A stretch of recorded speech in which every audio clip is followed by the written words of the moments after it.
Alright guys, welcome back to the shop, and as you can tell by the title, we are talking about Flounder gigging lights. So stick around, I'm going to go over with you some of the lights I've used before and kind of what I have planned, what I'm going to be using here coming up. So let's get to it. So starting out with, I use this light. This has been a good light. It's worn, it's got some age on it for sure.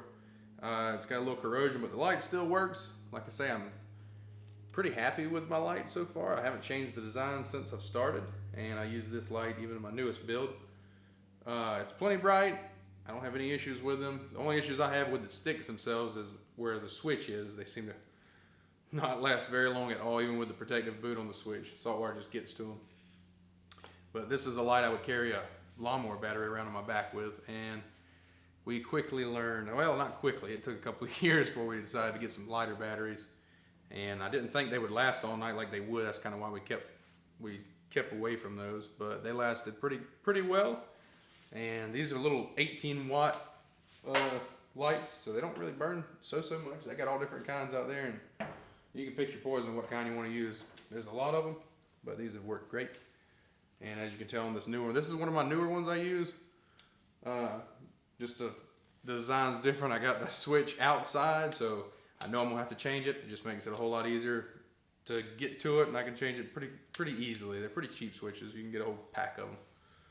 But the light's the same. This is a white light, and this is going on a year now. I'm in the second year of gigging, and I really don't have any issues with this one so far as corrosion or anything. But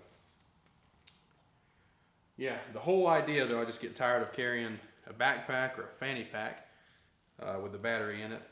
So let me kind of show you what I've got going on next. All right, I got up here on the bench my latest and greatest product. I know this is going to be perfect for what I need because the light's the same. It doesn't affect how bright my light is here. It's just a cordless design with a Milwaukee battery, and you can carry as many Milwaukee batteries as you want in the boat and then go back to the boat when you think it's getting low. You can also check on the battery your different stages. You can tell if it's getting low, you know, to come back and put a new one in before you go walk a big bank or what have you. So that makes it nice. The light again is the same style light, which I'll have links to all these lights and every part I use here in the description, so you have to check that out. I mean, I'll go over the build here after I just show you an overview, kind of complete diagram here of what I have and what I'll be building later. So just a plain old on-off switch. Again, this will probably wear out as long as I keep it, you know, elevated out the water. All this I don't want getting wet, but I'll have it on probably a strap. But the other part will be fully submersible again, like all my other lights. The lights for me work pretty good. They work better under the water versus on top of the water. I'll always notice that. Just particular areas where I walk. If the water's getting kind of murky, I'll change it up and shine it on top of the water. That's something I've learned just from walking. All right, so the light stays nice and balanced in your hand, and there's nothing really trying to pull this light a certain way, or if like you had the battery on the side or bottom or something, you might want to tilt it at a bad angle. This angle, as I just set it on this one finger, is about the angle that I want to be carrying it at.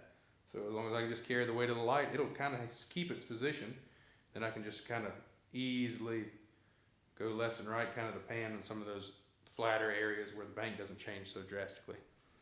Okay, now again on my one for reference, I've already cut everything out and I've measured it to my height. I'm 5'11", and just the kind of measurements that work best for me as I have my arm held out. I don't want it to be, you know, I don't want to have to bend it up. I do have a slight bend in my arm when I'm holding it all the way down. But that just felt kind of more comfortable versus holding it all the way with my arm. I don't know. So you kind of can cut it to how you're liking, but for me, for this size and this measurement, it also works great for my dad. He kind of doesn't have any gripes with it being this length as well. So break out your tape, you hide from your wife, and let's get some measurements. I got 30 inches, just roughly about 30 inches. I remember I didn't cut this exactly the size, but 30 inches by 8 inches on the handle. And that seems to work pretty good for me.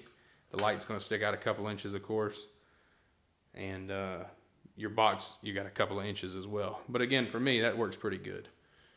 So here's my two lights. These are spreader lights that come with a pack of hardware. This is for mounting on a T-top or whatever, but we're going to be mounting them to our caps. So the main difference between the lights, so here's a different model that you can buy, and if you're not careful, this is more of a spot, and I don't want a spot when I'm in the water. I want to have a floodlight.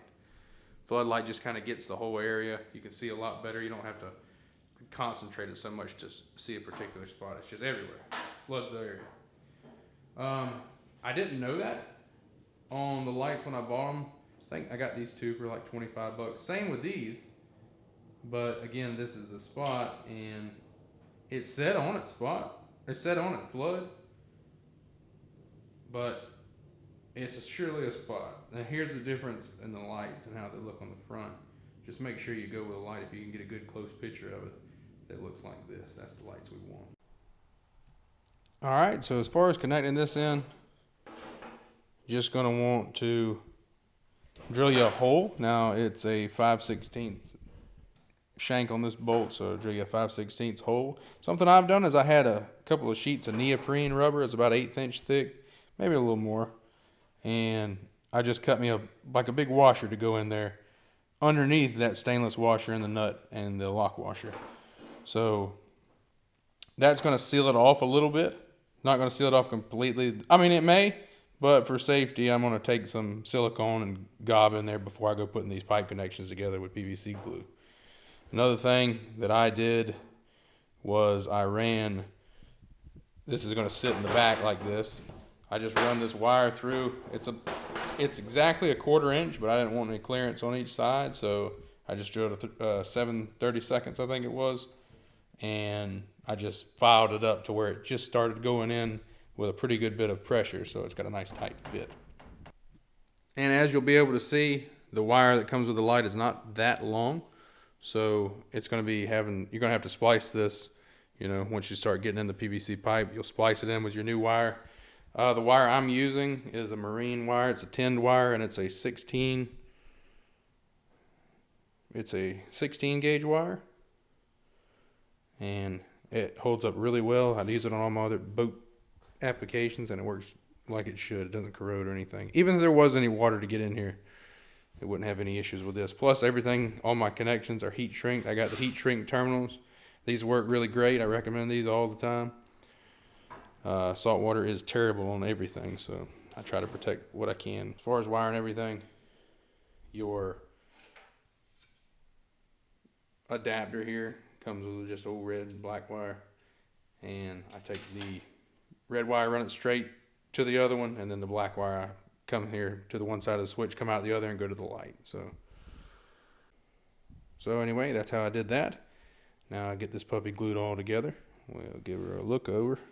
All right, y'all, I sure appreciate you sticking around. If y'all are still hanging out, I want y'all to know that if you do have a similar battery setup or a different kind, like a DeWalt battery or whatever, you have different adapter plates you can buy for yourself, so you don't have to switch to Milwaukee because you got DeWalt or something or another. They have similar setups you can buy and just install kind of similar to how I do. But I believe it's going to be a good setup. I believe it's going to be deadly in the water. And it's going to save my back. It's going to be nice for me and Dad to go. And I just wanted to make this video to show you kind of how I'm changing things up a little bit and what I've used in the past and what's worked for me. I mean, those two lights have worked pretty great, but they just have their issues with the big batteries you carry. That's really the only issues. But they all have held up great. We're going to give this a try, and I'm going to see how the batteries last on these throughout a night of gigging. But I hope you all found this very helpful. And be sure to leave me a comment if you got any kind of questions on it, and I will get to it. Other than that, I will see you on the next one.